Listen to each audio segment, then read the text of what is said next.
All right, a quorum being present, we'll call the meeting to order at 6:01 p.m. Please stand for the Pledge of Allegiance. I pledge allegiance to the flag of the United States of America and to the republic for which it stands, one nation, under God, indivisible, with liberty and justice for all.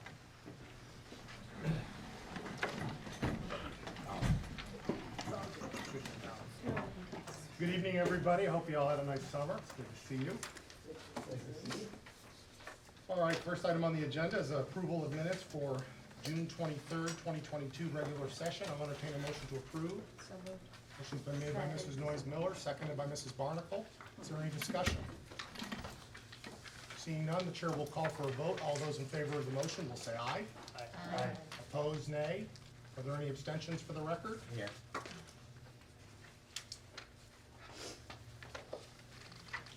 Mrs. King, Mrs. Cunningham, Mr. Haggerty.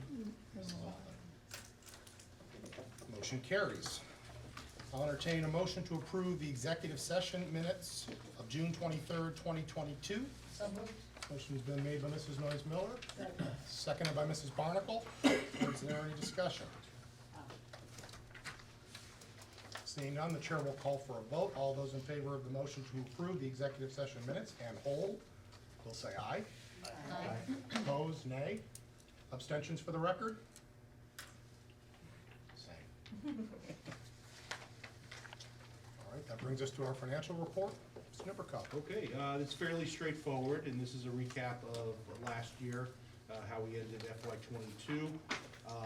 We expended the budget within 1.5% of the budget number, which means we were very close, but in the positive, which is a good thing. And then the other areas where we came in slightly above were in revenues, at little over about 0.5% more than what we had expected. So, you know, it's a very tight budget. However, it ended in the positive. As we move on to FY '23, we will have an update on where we're at right now, what our current budget looks like, and what our current budget is moving forward for the rest of the year. So, very straightforward stuff. Any questions for Mr. Nippercup?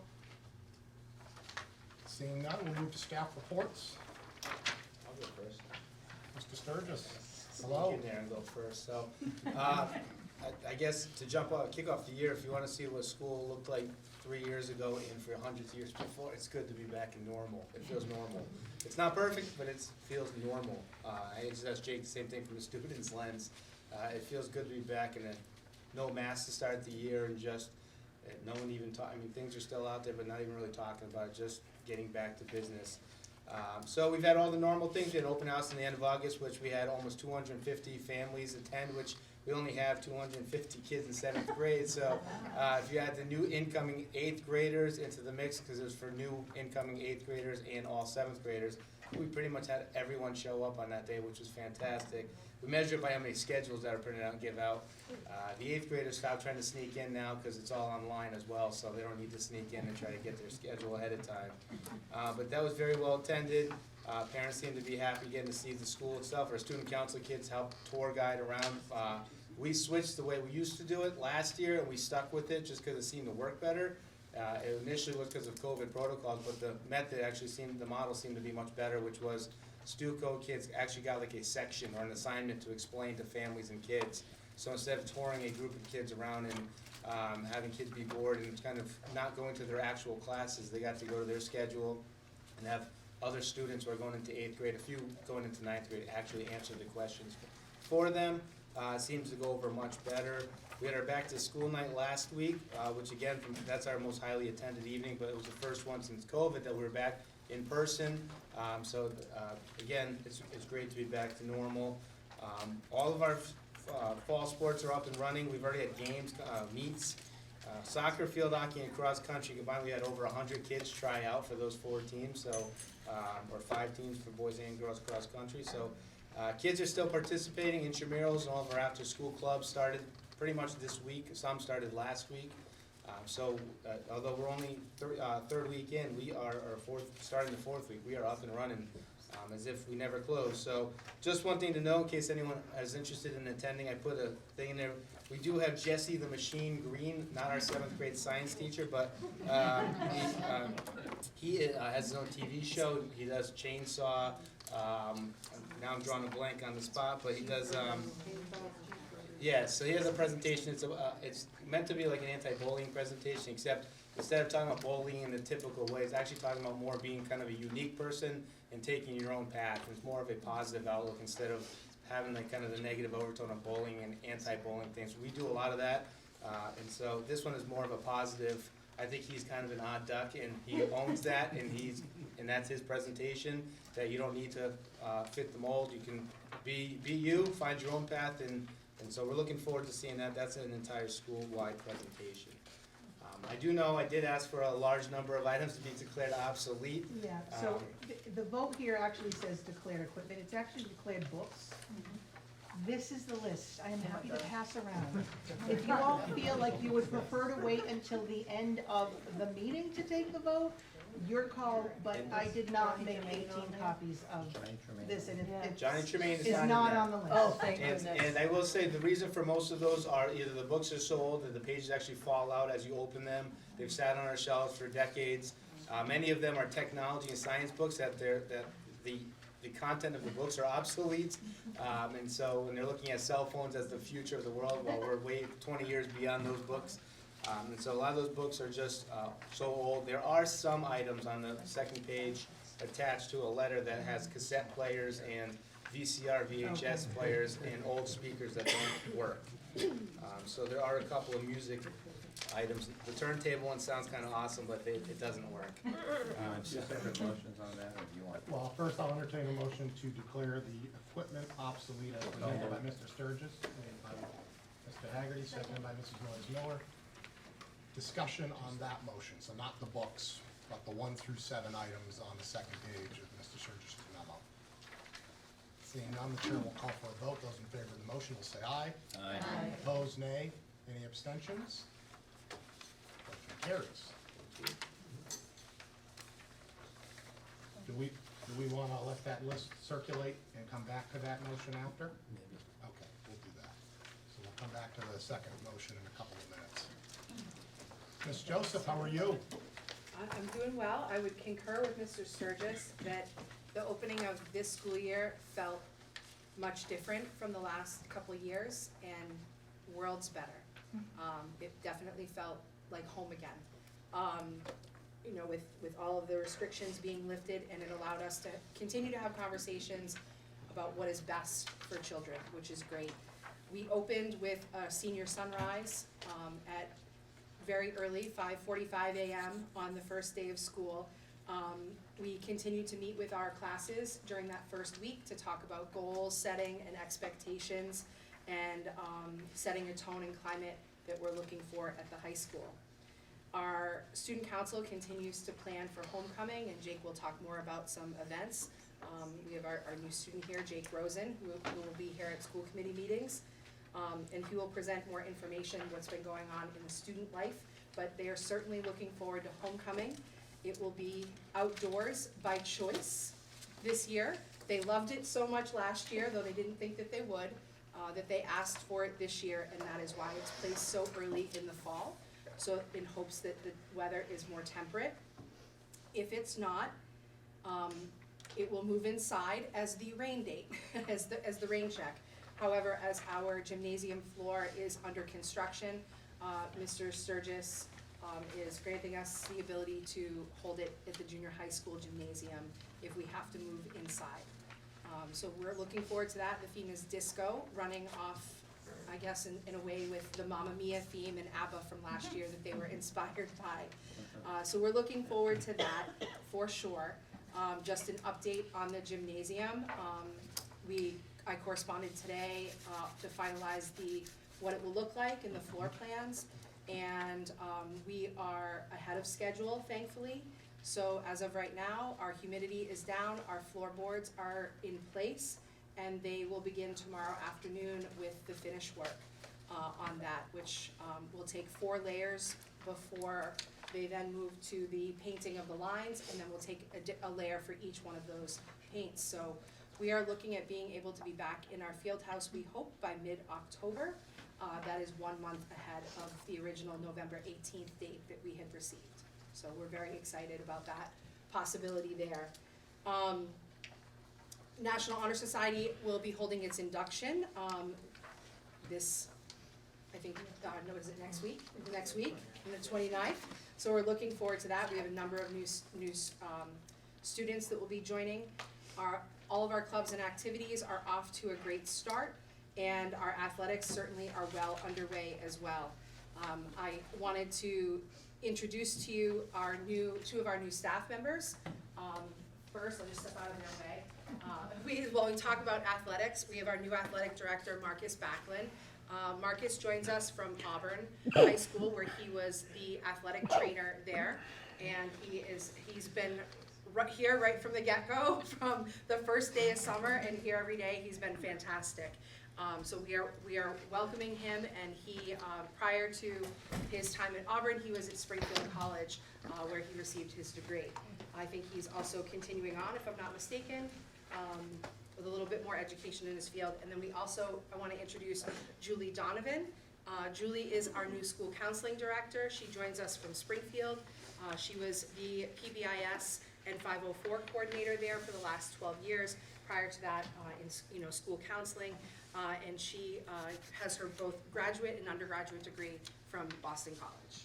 We welcome Julie, and she's hit the ground running also. So it's a big job to coordinate. So we welcome them among our new staff. Welcome. Welcome. Thank you. The only other two additions I would say is just on the tail end of athletics. We are away this year for our Thanksgiving game at Shepherd Hill, and it is planned for Thanksgiving morning. We can revisit where we are. I know last year we discussed and we held it on Wednesday. They did leave it open on their end, and we can discuss next year where we move forward to for us here in terms of our traditions. The other thing is that we've had discussions with regard to graduation with the senior class, and over the last couple of years, the last two senior classes and the student government, they really would like to continue having graduation outdoors, but with that, take some planning for rain dates. And so our traditional graduation day of Sunday doesn't always work for that. So we would like to move forward to host graduation on still the first weekend of June, and have the original date and time be Saturday afternoon after SATs have already taken place and cleared out, and then the rain date be the following afternoon on that Sunday, so that we can have that venue be outdoors.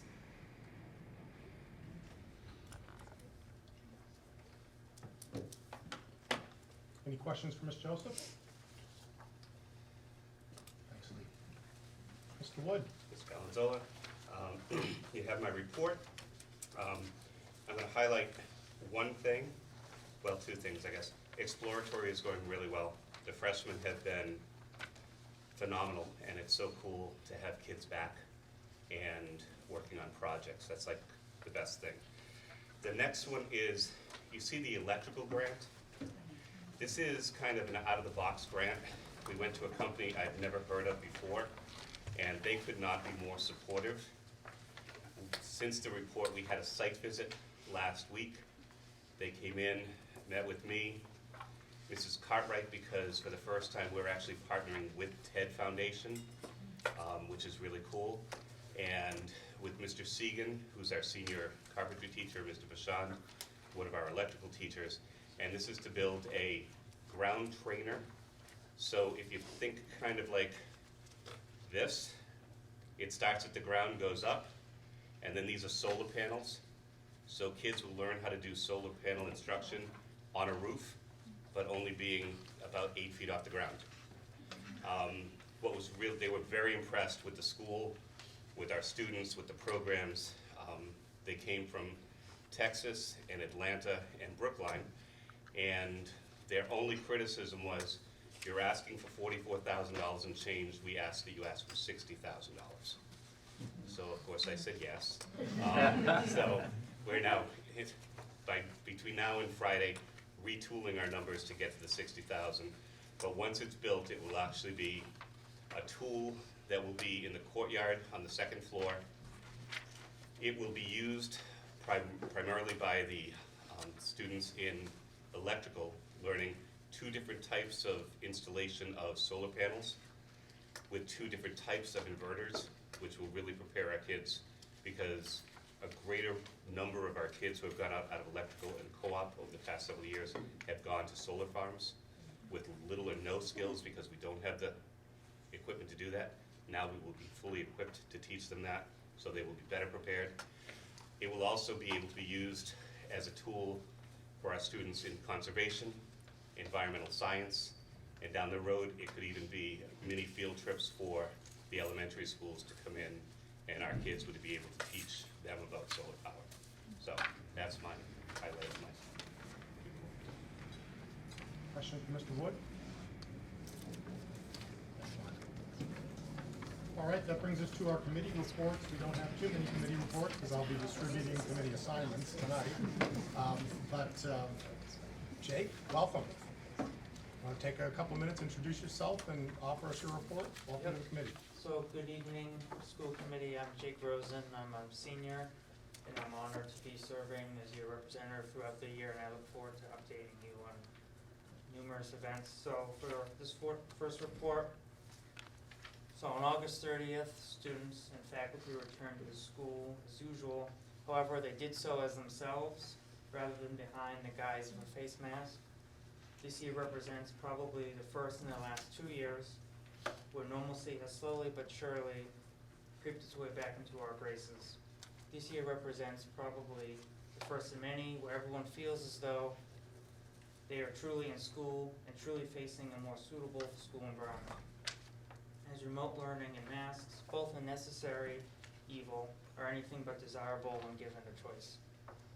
And thus, students and faculty are genuinely happy to be back, and the school environment has improved to comparison to the last 2 years. I stand before you today assuring you that with respect to the school environment, the attitudes cannot be better, so overall people are happier. The year has probably progressed rather quickly, with sports, clubs, and major events all underway and in the works.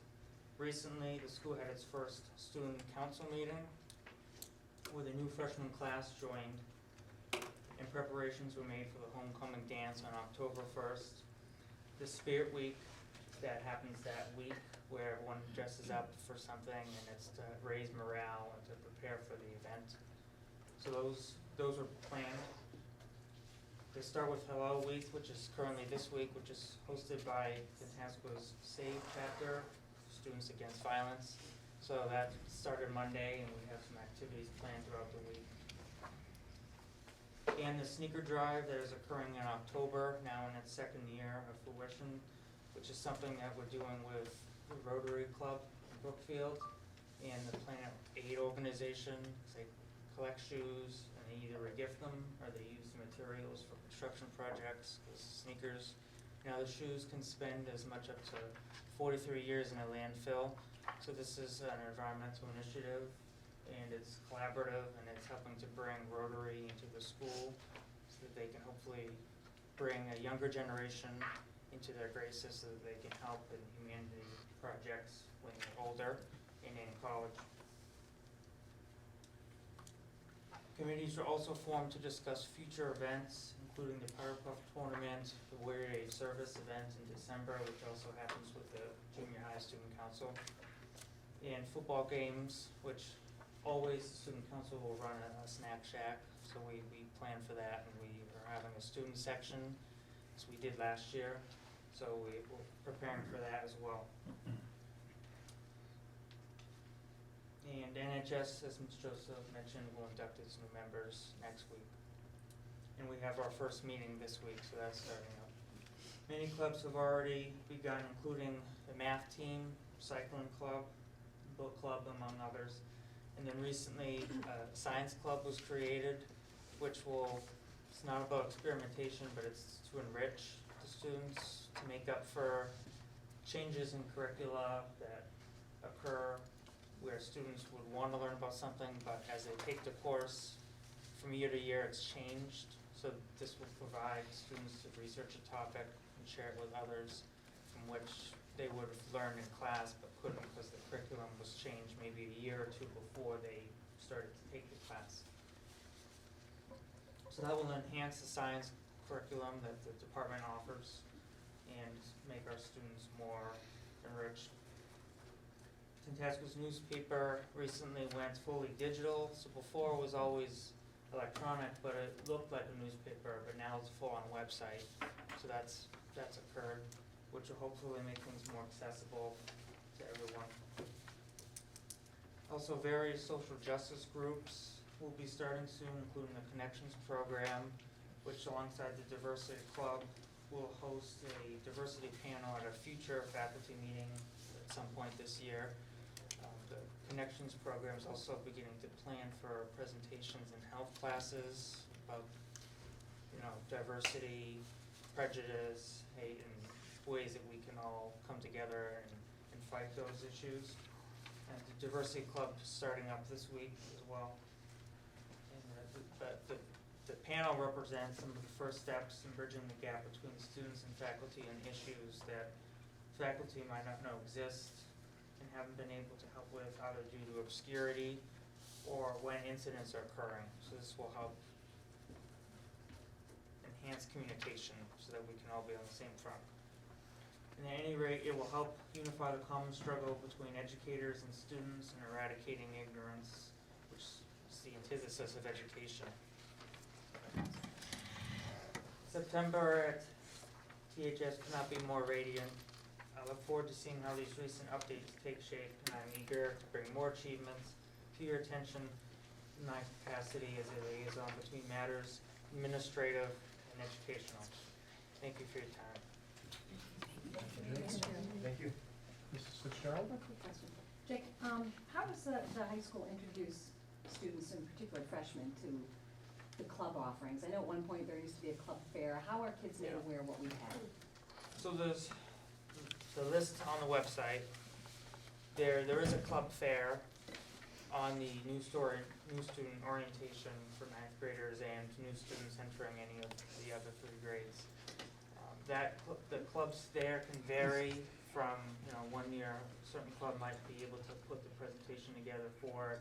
So not all the clubs are at the club fair, but there's the club fair, and there's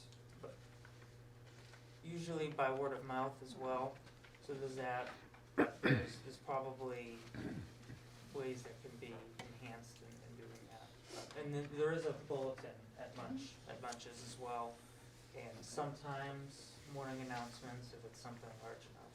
And then social media, depending upon the type of club, if it's like an NHS or student council club, even on your social media, Ms. Joseph, certain things will be broadcast. So it's numerous. Okay, thank you. Other questions? I'm just gonna kind of continue off of that. How many new clubs are started each year? Like, how many did we have originally and how many do we have now, I guess? We are well over 50 clubs that don't include athletics or performing arts. They don't all run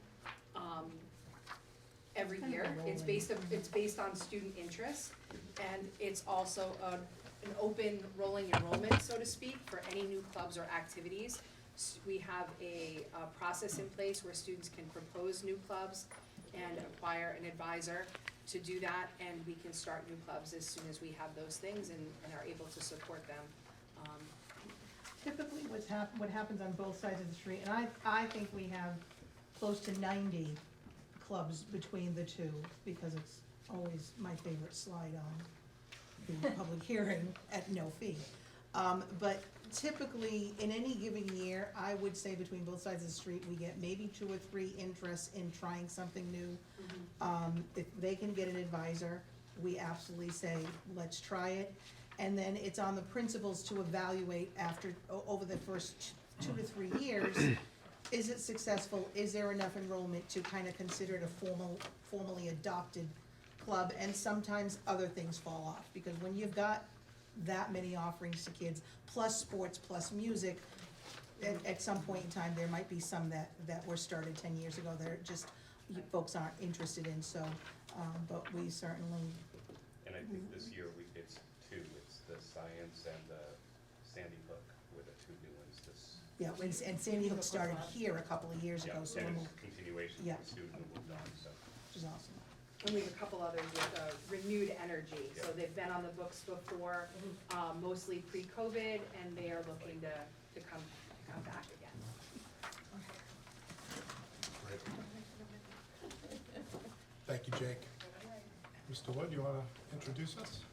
Anna is back again. She is now this year a senior in hospitality. And you're on. Welcome back. Hi, everyone. It's good to see you all again. So in Allied Health, our seniors are starting to prepare for clinical at Quabog, and through this preparation, they're receiving certificates and training specifically for Alzheimer's. And still with the focus on that, they're doing their annual walk that raises a lot of money with their team of students that they have participate. And they're getting really excited.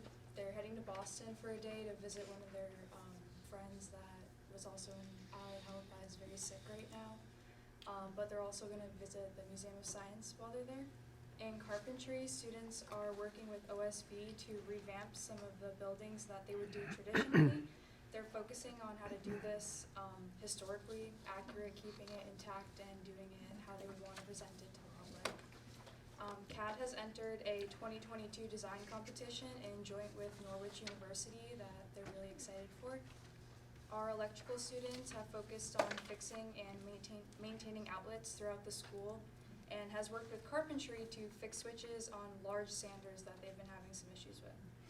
Machine shop has students working individually on projects to kind of spark some creativity, what they want to see, what they want to create, while also working with machines that they have. Business tech, they're continuing to revamp the school store with a total redesign of what students want to see and what they want to buy. They've been working closely with administration to approve these new designs before they hit the floor and before they're sold to students. They're focusing on expanding marketing through our sporting events, and they're focusing on marketing for the craft fair that's coming up. They've made a lot of flyers, and we were able to hand those out at the open house that we had at the high school. Hospitality and culinary students have worked very hard doing an entire clean out of the restaurant throughout the summer to give one of the earliest openings at Tantasqua for the Cornerstone Cafe open to still both staff and the general public. They've provided great service and amazing meals with everything in season. They are focusing on a lot of marketing through our website that is accessible through the high school website, our Cornerstone link in the corner. It's always updated, has our menu, everything that you can get. On Instagram too, and a lot of flyers which were also handed out at the open house. IT was granted with 20 Cisco routers, 20 Cisco switches, all new workstation, monitors for the classroom, a new server, and a Google Chrome cart with 20 Chromebooks. This equipment will be used by the students to build enterprise labs and prepare them for a lot of certification processes and a lot of stuff for skills that they want to focus on this year because they got far last year. But that's all. Thank you so much for your time. Questions for Anna? All right, thank you both. All right, we'll move to communications. I'm just noticing the book list has finally made it, so perhaps we could take that vote. Yeah, okay. Timing was good. A lot of the books is exciting, so we'll keep it. All right, so I'll entertain a motion to declare obsolete the books as outlined by Mr. Sturgis. Second. Mrs. Noyes Miller, seconded by Mrs. Cunningham. Is there any objection? No objection? Unanimous consent, so moved. Thank you. All right, under communications, you have a couple of items in here. Number one, our standing meetings. There will be an edit to one of the dates. Mrs. Boyd will talk about that in her report. Some of the state safety initiatives. Which is just an FYI, that the commissioner did send out the memo soon after the governor committed to put forward a bill to put together some funds for various safety initiatives. We have a number, as you can see right there in the middle, they're hoping to get some funding to have the Say Something campaign statewide. We initiated that here a number of years ago. So we're in pretty good shape, but we're gonna keep an eye on any grants that come out, and your local police chiefs will be also, so some of them may be in partnership with them. And then I just included a copy of the communication.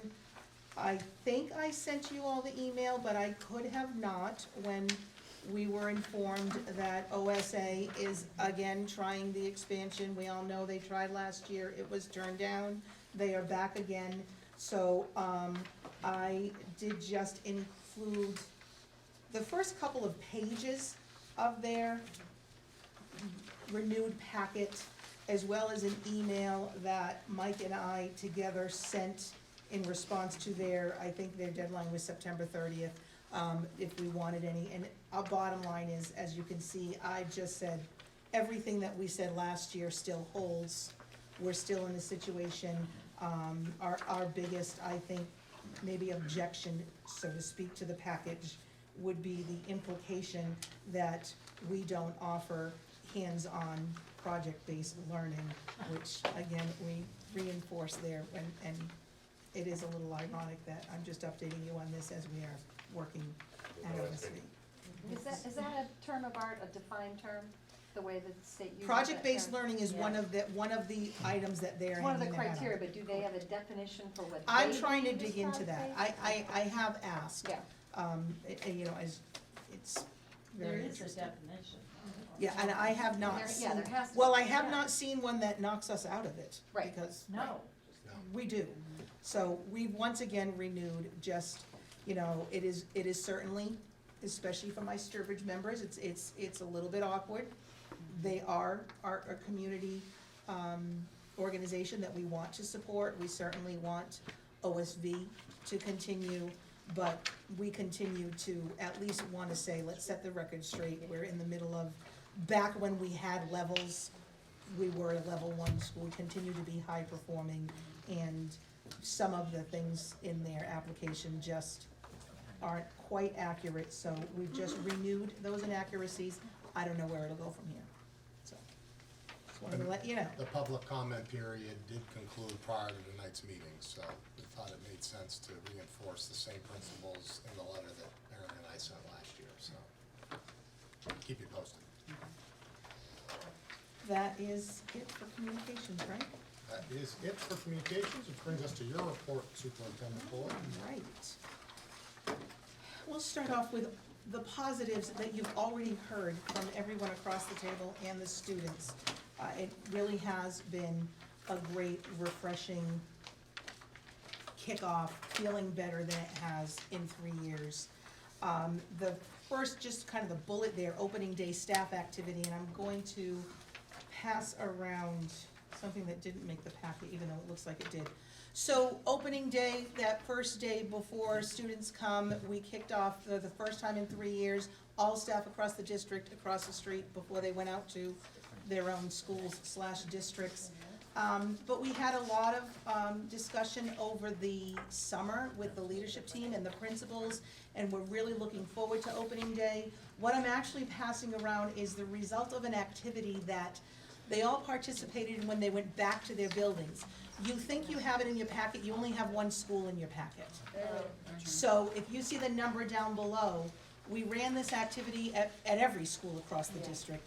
The hope was, and part of my opening day was, my opening day speech was a commitment to go back to basics, to spend the year not looking for more initiatives, more anything to learn, but let's go back to basics, which includes reminding ourselves what the core basics is and what are those core relationships with students.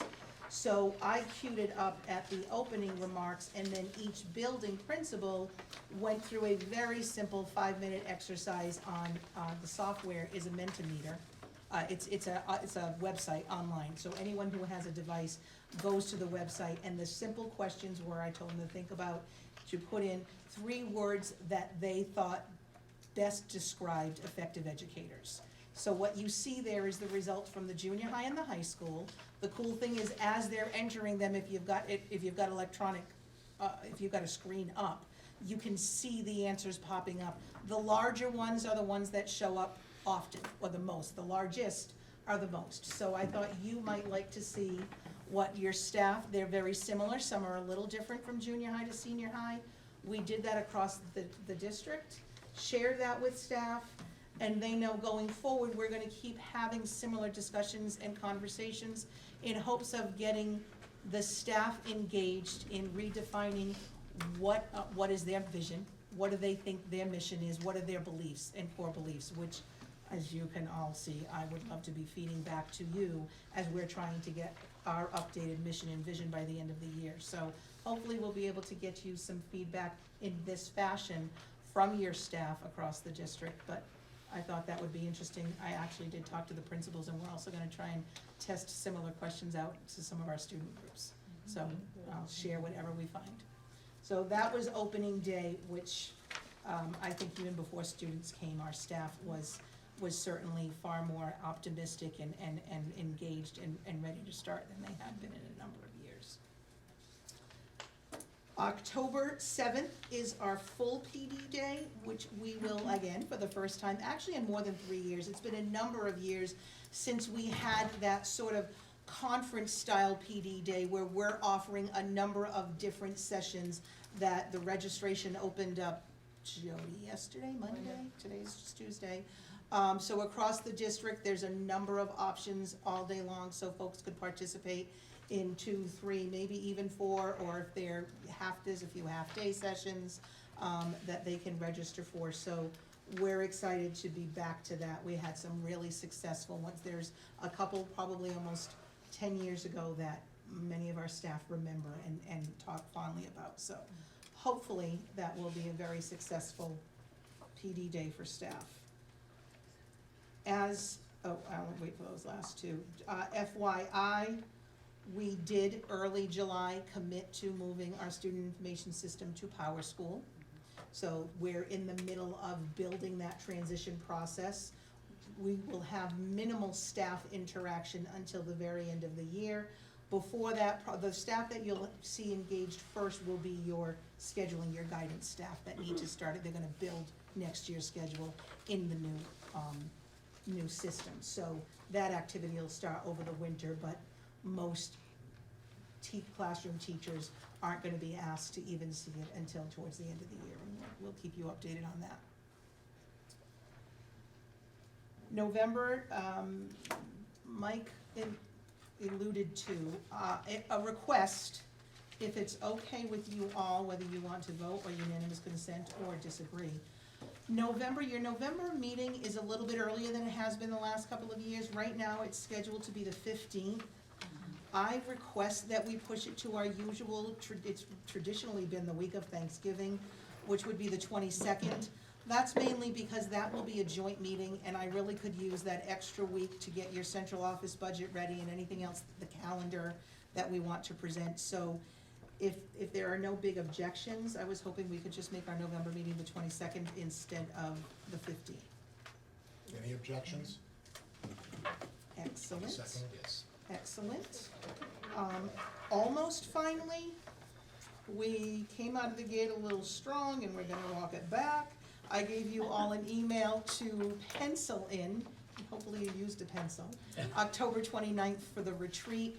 We're not going to do that on that day. We've had a few conversations over the summer. Pat and I actually met with someone who is a certified facilitator at DESI's and a peer superintendent in working through mission vision. And we need a little more time, and also we realized it would be nice to wait and have the retreat sometime after the MASS and MASC conference, so folks who go might get some information from there and be more in a position to share. So we haven't found a date yet. We're looking at like the first week of December or into January. So we've gotta look at any, I know December gets close to Christmas, so it would be like the 3rd of December or one of the Saturdays in January. So if any of you wanna shoot me, heck no, I can't go, dates or dates you prefer, please feel free to. And finally, I just thought you all might want to congratulate Mr. Haggerty, who is the latest school committee representative on the Mass Association of Regional Schools. So he's gonna be a Mars Board of Directors member.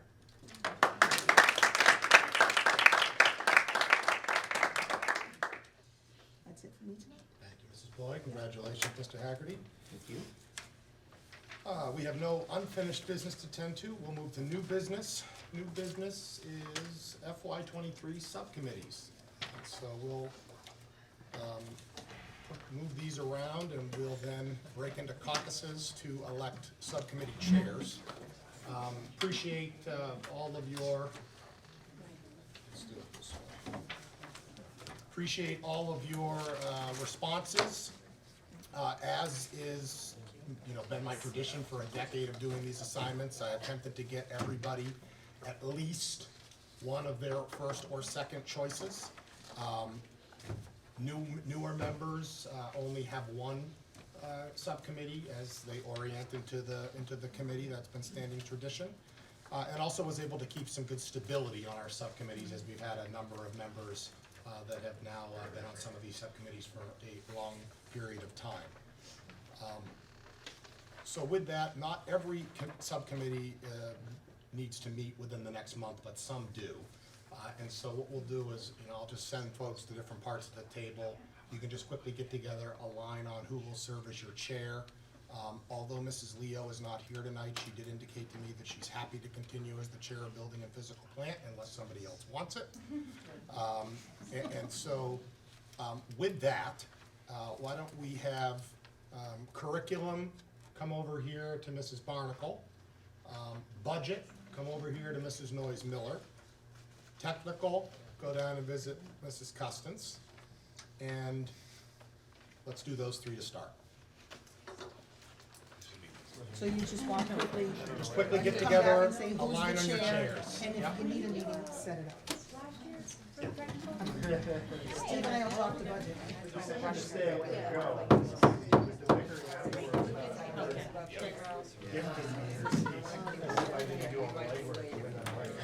Oh, yeah, that's right. Who would have known? All right, we'll take that outside. All right, thank you very much. I'll just reiterate the chairs, and if I, for some reason, made a mistake, correct me. Curriculum, Mrs. Barnacle. Technical, Mr. Gillen. Bylaw and Policy, Mrs. Fitzgerald. Budget, Mrs. Noyes Miller. Negotiation, Mrs. Randall. And Building and Physical Plant, Mrs. Leo. All right, great. And for those of you that have selected meeting dates, just get those emailed to Deb and Brenda for the postings. And we'll share that with the committee as we always do. All right.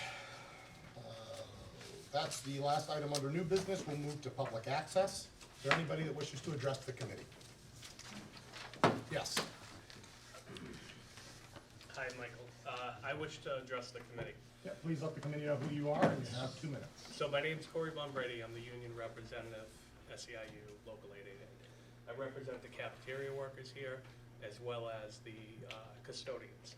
So I hear a lot that COVID is moving on. We appreciate those comments, we really do.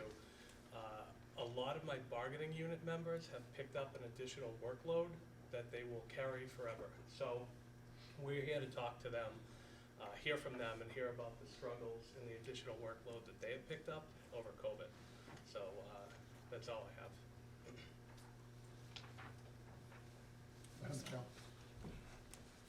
Good evening, everyone. My name is Michelle Schroth. I'm employed as assistant manager in the cafeteria at the high school. I've held various positions in the cafeteria for 25 plus years. I'm at the most tenured member of the cafeteria staff, and I'm here to advocate for my staff for the high school and the junior high school cafeteria. As you are aware, we are currently in the middle of contract negotiations, which have now gone on for multiple weeks without reaching an agreement for the cafeteria. Since our last contract in July of 2019, our school, community, and the world has gone under drastic changes due to the COVID-19 pandemic. Members of the cafeteria staff have worked year-round from fall of 2019 until June of 2022, including 2 summers, to ensure that no family in our community went without breakfast or lunch over those nearly 3 years. We worked from beginning of the state shutdown in mid-March of 2020 until in-person learning resumed to create breakfast and lunch packages for any family in need. We averaged 100 to 150 packages a week for nearly 75 weeks, totaling over 157,000 meals. Cafeteria staff stood outside in heat, rain, and cold to ensure that our community was taken care of. We are also part of this community, and we are asking for the same consideration that we give others when we are called upon. Cost of living increases also affect us. Rising inflations also affect us. We are asking for the opportunity to serve and also provide for ourselves and our families. It is no surprise that there is a labor shortage throughout the community and the country, and the junior high and high school cafeterias are no different. As if that doesn't make things difficult enough, we have and are currently struggling to attract candidates based on our current wage scale. Due to this fact, we have been understaffed more often than not in the past 3 years, and many members are suffering a burnout. On numerous occasions over the past 3 years, we have lost several key staff members simply because we cannot make a living based on the current wage scale. Cafeteria staff are an essential piece to providing the children of our community with a safe and healthy education. Our request is that our wage scale be adjusted to reflect our importance in and the dedication to this community. Thank you. Thank you. Yes. My name is Nicole Markey. I've been employed as a cafeteria worker for several years, first at Burgess and currently at the Tantasqua Senior High School. My fellow coworkers mentioned a lot about comps to me, comparing wages for cafeteria workers in surrounding schools, many of which have remarkably higher starting wages. I really believe you can't compare our team to others. We are loyal, smart, highly capable people. We perform important, highly proficient, meaningful work that demands fair and thoughtful compensation based on our considerable merits and tireless commitment to the Tantasqua Food Service Program. Michelle, Renee, and myself have a combined 65 years experience working in kitchens. We fed your kids, your grandchildren, and possibly you. We are vested in this community. The pandemic illuminated a situation we never could have anticipated. Yet we stepped up without dispute or additional compensation. We sacrificed and worked faithfully year-round for 2 years to feed students who were food insecure. We had no idea what to expect, having never worked under these conditions. Working summers, holidays, we accepted the challenge without question. We now find ourselves worn out and understaffed. We have lost several of our most exceptional people to higher paying jobs that are not as physically or mentally demanding. The job of a cafeteria person is laborious, taxing, and exhausting, and requires certain skill sets. We can't compete. We need to offer fair, competitive wages so people can provide for their families. I invite and implore you to spend a day with your cafeteria people. Come see firsthand our level of commitment and dedication to your students. Thank you. Thank you very much. Renee? Thank you. Good evening. My name is Renee Pecor, and it's been my pleasure to have been able to serve the Tantasqua students for over 22 years. 22 years ago, I started out as a dishwasher. I have worked very hard, and I'm now the head cook. Tonight, I'd like to tell you how different the job of lunch lady has become throughout the years. No longer an apron-wearing, spatula-wielding lunch lady, our workload has increased monumentally due to free lunches being available to every student. But as many of you may not be aware, we also have many of the trainings I need to keep current. I am ServSafe certified. I am also first aid CPR and allergy trained, among many others. I'm responsible for planning, delegating, and fostering a well-run team. In order to accomplish this, my team must know the ever-changing government guidelines and regulations for student lunches, temperature regulations, proper use of chemicals, and must be able to work with little to no downtime. It's easy for us to say we work hard, but seeing is believing. So in that spirit, I invite you to join us for just a few hours to experience what actually goes on to make sure our children receive a quality, nutritious lunch served with a generous portion of Lunch Lady love. Thank you all for your time and good night. Thank you, Renee. Thank you. Anybody else? Also, I'll take a moment, I don't know that all of you have been introduced to Mr. Noel Lamothe, the new president of the TEA. Noel, you want to say hello?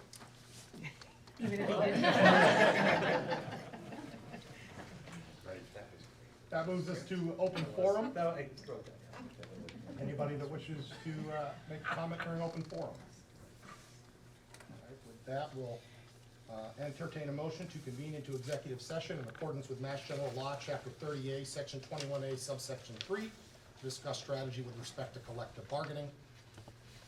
The committee will adjourn from executive session. Do I have a motion? So moved. Motion's been made by Mr. Haggerty. Is there a second? Seconded by Mrs. Barnacle. Requires a roll call vote. Valenzola, yes. Rose Miller, yes. Haggerty, yes. Randall, yes. Panic, yes. Gillen, yes? Alden, yes. Olsat Customs, yes. Fitzgerald, yes. Tui, yes. Member King, yes. Cunningham, yes. Barnacle, yes. Done, yes. At this time, we'll recess for 5 minutes, allow the camera crew to take apart the camera. We'll enter into executive session at 7:10. Thank you.